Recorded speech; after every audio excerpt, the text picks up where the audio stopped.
SIR ಬಗ್ಗೆ JDS ಗಂಭೀರವಾಗಿ ಆರೋಪವನ್ನ ಮಾಡ್ಕೊಳ್ತಾ ಬರ್ತಾ ಇದೆ. ಇದೇನು ಮೊದಲೇನಲ್ಲ, ಎಸ್ಐಆರ್ ಆರಂಭ ಆಗೋದಕ್ಕೂ ಮುನ್ನವೇ ಜೆಡಿಎಸ್ ಬಹಳಷ್ಟು ಗಂಭೀರ ಆರೋಪವನ್ನ ಮಾಡಿತ್ತು. ಈಗಲೂ ಕೂಡ ಅದೇ ಆರೋಪವನ್ನ ಮುಂದುವರಿಸಿಕೊಳ್ತಾ ಹೋಗ್ತಾ ಇದೆ. ಆ ಕುರಿತ ಮಾಹಿತಿ ಲಭ್ಯವಾಗ್ತಾ ಇದೆ, ನೋಡ್ತಾ ಹೋಗೋಣ.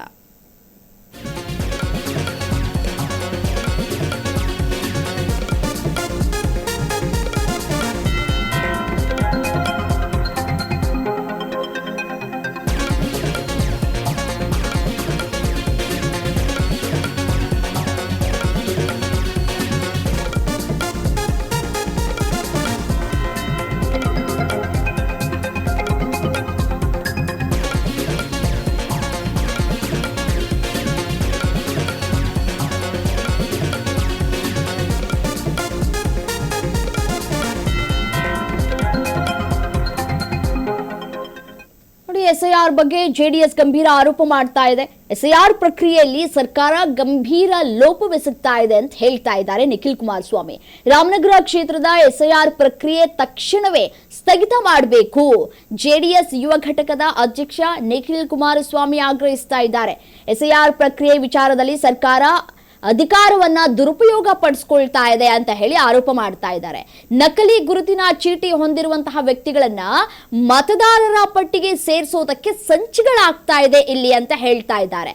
ಮತದಾರರ ಪಟ್ಟಿಗೆ ಸೇರಿಸೋದಕ್ಕಾಗಿ ಗೋ ಫಸ್ಟ್ ಕಂಪನಿಗೆ ನಿರ್ದೇಶನವನ್ನ ನೀಡಲಾಗಿದೆ ಇಲ್ಲಿ ಅಂತ ಹೇಳ್ತಾ ಇದ್ದಾರೆ. ರಾಮನಗರ ರಾಜಕೀಯದಲ್ಲಿ ಈಗ ಎಸ್ಐಆರ್ ಕಿಚ್ಚು ಹೊತ್ತಿ ಉರಿತಾ ಇದೆ. ಗಂಭೀರವಾದಂತಹ ಆರೋಪವನ್ನ ಕೂಡ ನಿಖಿಲ್ ಕುಮಾರಸ್ವಾಮಿ ಅವರು ಮಾಡ್ತಾ ಇದ್ದಾರೆ. ಇದಕ್ಕೆ ಸರ್ಕಾರ ಯಾವ ರೀತಿಯಾದಂತಹ ರಿಯಾಕ್ಷನ್ ಅನ್ನ ಕೊಡುತ್ತೆ ಅನ್ನೋದು ಸದ್ಯಕ್ಕಿರುವಂತಹ ಪ್ರಶ್ನೆ.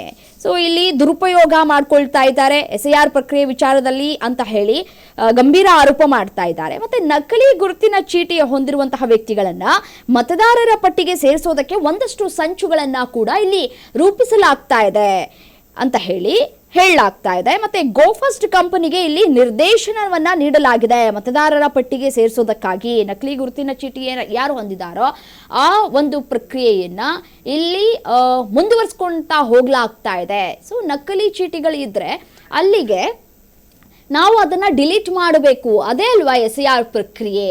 ಬಟ್ ಆದ್ರೆ ಇಲ್ಲ, ಆ ರೀತಿಯಾಗಿ ಆಗ್ತಾ ಇಲ್ಲ. ಸರ್ಕಾರದ ವಿರುದ್ಧ ಇದೀಗ ಜೆಡಿಎಸ್ನ ಯುವ ನಾಯಕ ನಿಖಿಲ್ ಕುಮಾರಸ್ವಾಮಿ ನೇರವಾಗಿ ಯುದ್ಧವನ್ನ ಸಾರದಂತೆ ಕಾಣಸಿಗ್ತಾ ಇದೆ.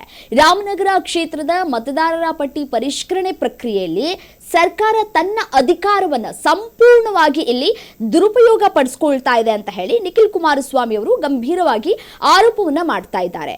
ಅಧಿಕಾರ ದುರುಪಯೋಗದ ಪರಾಕಾಷ್ಠೆ ಅನ್ನುವಂತೆ ನಕಲಿ ಗುರುತಿನ ಚೀಟಿ ಹೊಂದಿರುವಂತಹ ನೂರಾರು ವ್ಯಕ್ತಿಗಳನ್ನ ಅಕ್ರಮವಾಗಿ ಇಲ್ಲಿ ಮತದಾರರ ಪಟ್ಟಿಗೆ ಸೇರಿಸೋದಕ್ಕೆ ತೆರೆಮರೆಯಲ್ಲಿ ದೊಡ್ಡ ಸಂಚನ್ನ ಇಲ್ಲಿ ರೂಪಿಸಲಾಗ್ತಾ ಇದೆ ಅನ್ನೋದು ಜೆಡಿಎಸ್ ನಾಯಕರ ವಾದ ಕೂಡ ಆಗಿದೆ.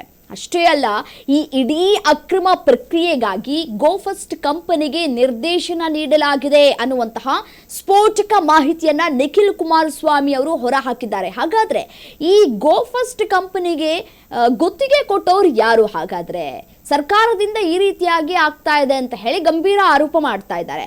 ಆರೋಪ ಮಾಡೋದ್ರ ಜೊತೆಗೆ ಸಾಕ್ಷಿ ಆಧಾರಗಳನ್ನು ನೀಡಬೇಕಲ್ವಾ?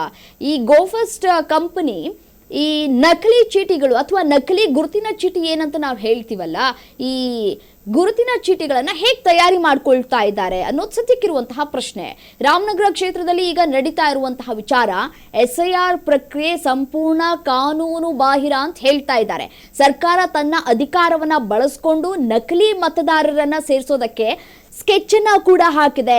ಗೋ ಫಸ್ಟ್ ಕಂಪನಿ ಯಾಕೆ ಇದರ ಜವಾಬ್ದಾರಿಯನ್ನ ವಹಿಸ್ಕೊಂಡಿದೆ, ಯಾರು ಅವರಿಗೆ ಜವಾಬ್ದಾರಿಯನ್ನ ಕೊಟ್ಟರು, ಯಾಕೆ ಅವ್ರಿಗೆ ನೀಡಲಾಗಿದೆ, ತಕ್ಷಣವೇ ಈ ಪ್ರಕ್ರಿಯೆಯನ್ನ ನಿಲ್ಲಿಸಬೇಕು ಅಂತ ನಿಖಿಲ್ ಕುಮಾರಸ್ವಾಮಿ ಆಗ್ರಹಿಸ್ತಾ ಇದ್ದಾರೆ. ನಿಲ್ಲಿಸದೆ ಹೋದ್ರೆ ನಾವು ಉಗ್ರ ಹೋರಾಟವನ್ನ ಮಾಡ್ತೀವಿ ಅಂತ ಹೇಳಿ ಎಚ್ಚರಿಕೆಯನ್ನ ಕೂಡ ರವಾನೆ ಮಾಡಿದ್ದಾರೆ. ರಾಮನಗರ ಕೋಟೆಯನ್ನ ವಶಪಡಿಸಿಕೊಳ್ಳೋದಕ್ಕೆ ಆಡಳಿತ ಪಕ್ಷ ನಕಲಿ ಮತದಾರರ ಮೊರೆ ಹೋಗಿದ್ಯಾ? ಖಾಸಗಿ ಕಂಪನಿಯ ಹಸ್ತಕ್ಷೇಪದ ಹಿಂದೆ ಇರುವಂತಹ ಅಸಲಿ ಸೂತ್ರಧಾರಿ ಯಾರು? ಜೆಡಿಎಸ್ನ ಈ ಗಂಭೀರ ಆರೋಪಕ್ಕೆ ಸರ್ಕಾರ ಹಾಗೂ ಚುನಾವಣಾ ಆಯೋಗ ಈಗ ಯಾವ ರೀತಿಯಾದಂತಹ ಪ್ರತಿಕ್ರಿಯೆಯನ್ನು ನೀಡುತ್ತೆ ಅನ್ನೋದನ್ನ ಕಾದು ನೋಡಬೇಕಿದೆ.